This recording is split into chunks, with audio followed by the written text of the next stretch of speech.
Mayor Menino speaks at AIDS Ride at 5 a.m. in the rain and cold. 9/16/1999, Columbus Ave, Boston.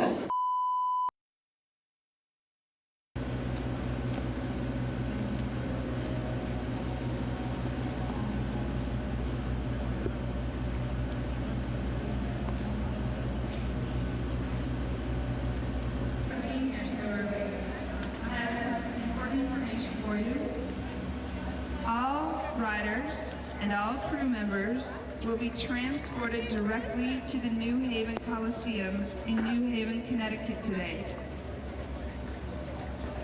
If you have any doubts as to whether you would like to participate in this event, please do not load your gear onto the gear trucks.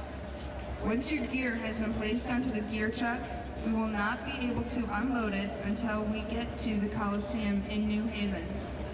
Hi. So please consider your decision before putting your gear onto a gear truck. Okay, I'll have to sign up for this next one. I have accomplished like a lot in a very short period of time. Great helmet! Where are you guys from? Boston. I love it. We're all standing here just like, oh, they were doing something.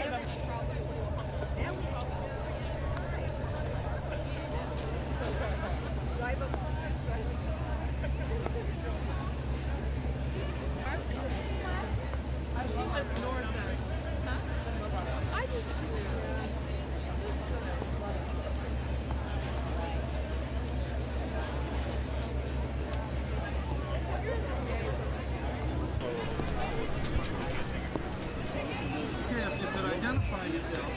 I'm Stephen L. Boswell from the Fenway Community Health Center. I'm the executive director and a physician there. Well, this is day 0, or day 1, the first day of the Boston to New York AIDS ride. Because we have this hurricane to the south of us, Hurricane Floyd, and because the weather conditions are going to be relatively significant for the next 24 to 48 hours, we've actually exercised a contingency plan that we have, and we'll be busing all of the riders down to New Haven, to the Coliseum there, in order to shelter them for the next 24 hours or so. We hope, weather permitting, that tomorrow we'll be able to take off from New Haven down to Bridgeport and then camp there at Bridgeport. The weather's supposed to improve so that Friday night it should be relatively calm there. And then Saturday morning we'll take off as we normally would have from Bridgeport into New York City. The day is supposed to be beautiful, so we hope we'll at least be able to finish the Boston to New York AIDS ride. Okay, spirits look pretty high here, still in spite of the rain. Well, I think the ride is about many different things, and all of us who've done the ride over the years, it's an emotional event, no question about it. Many of us who've lost friends, many of us who have cared for people with HIV infection for many, many years, see this as an opportunity to kind of reflect on what we've been through and what others that we care a great deal about have been through. It's also about raising dollars to continue to support those who are living with HIV infection, and in that way this particular AIDS ride is particularly successful. We've raised $7 million. We have 2,600 riders that, in spite of all of this rain, are dead set on riding.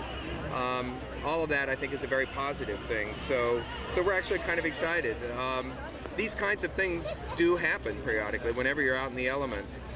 The Boston to New York AIDS ride has never had this particular kind of problem arise, but we've always had contingency plans for such an event. Many of the other AIDS rides around the country have actually experienced some changes and significant changes in plans, cancellations of days, moving large numbers of people out of campsites to protected areas. So it has happened before in the AIDS ride, and that's part of what all of this planning is all about, is to make sure that we can guarantee the safety of the people who participate in this ride at all times. And that's why we've decided to cancel the first day of the ride. I am giving you the most information that we have, and I will update you, I promise, as soon as we bring down chicken volunteers and chicken media. So if we can just give them a little space, they'll be able to do their job and help support us. So back to the information.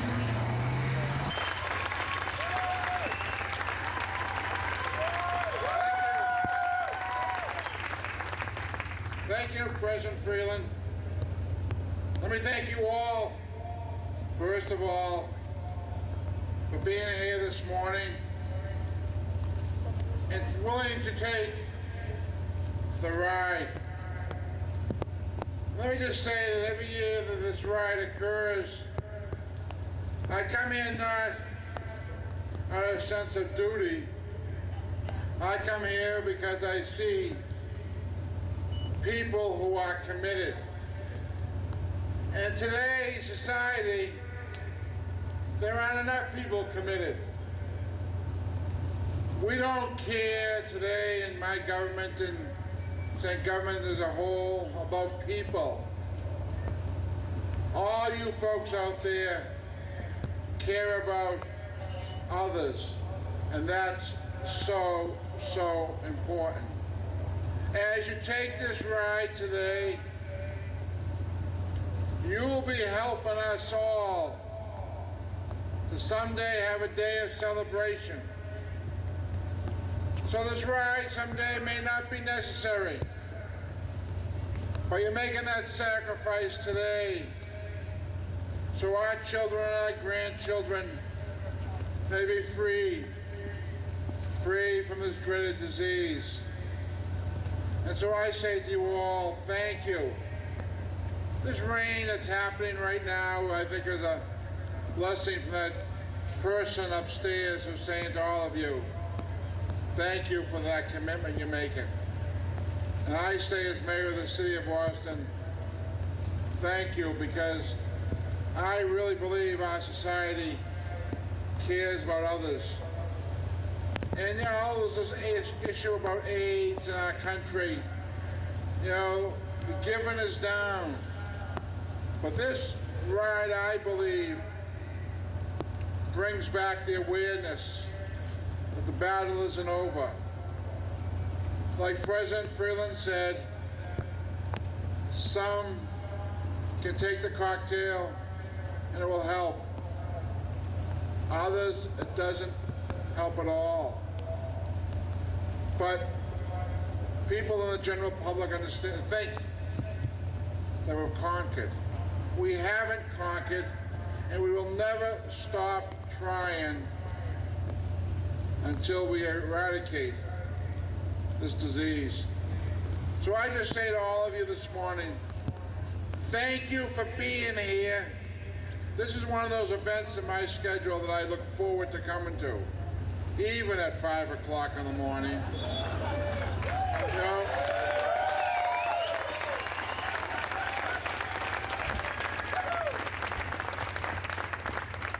this really is not an event, it's a happening.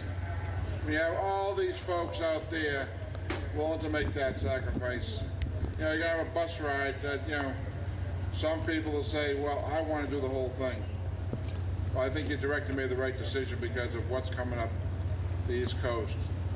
But just think of what the resources you've generated out of this ride will go.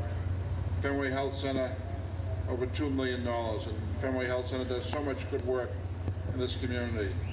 But continue your commitment, we cannot forget the human side of our lives. People in public life don't understand human development, human care. They care about the bottom line and how we give people money back in taxes. How many here got a check for $200 in your tax cut? Anybody really see it? But how many of you know about Medicare and Medicare cuts that are hurting health centers? How many people work in health care? Raise your hand. Those folks don't understand what's happening. Let's send a message loud and clear to those folks in Washington that we really care in Massachusetts. We care about others. Have a great ride. See you later. Thank you.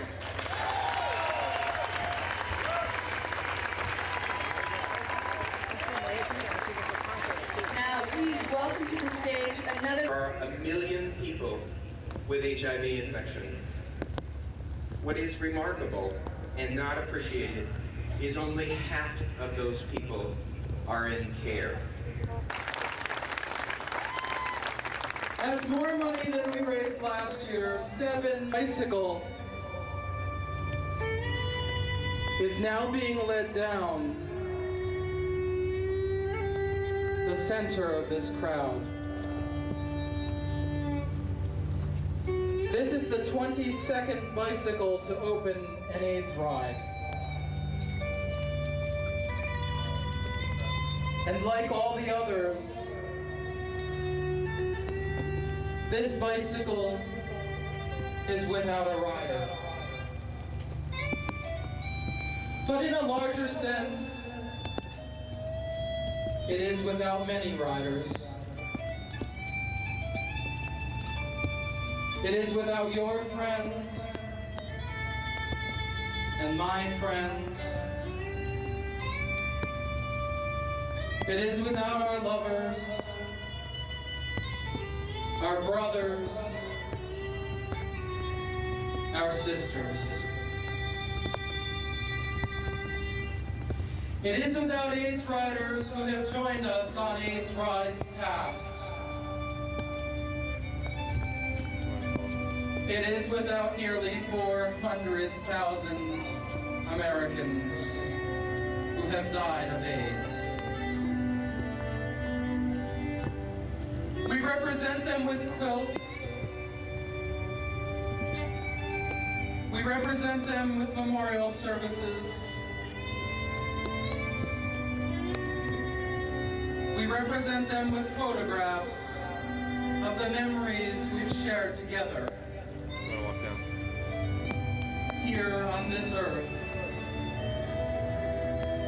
But now they belong to the ages, as someday so shall we. And today we represent them with the sweat off our backs, with the muscles in our legs, with the breath in our lungs, with the courage to stand in the rain. Rain and adversity,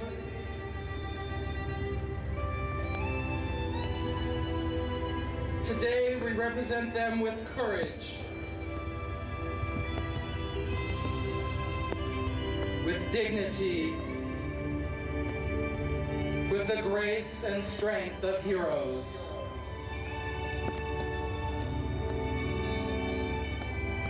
This bike has no riders. Today, none of our bikes have riders.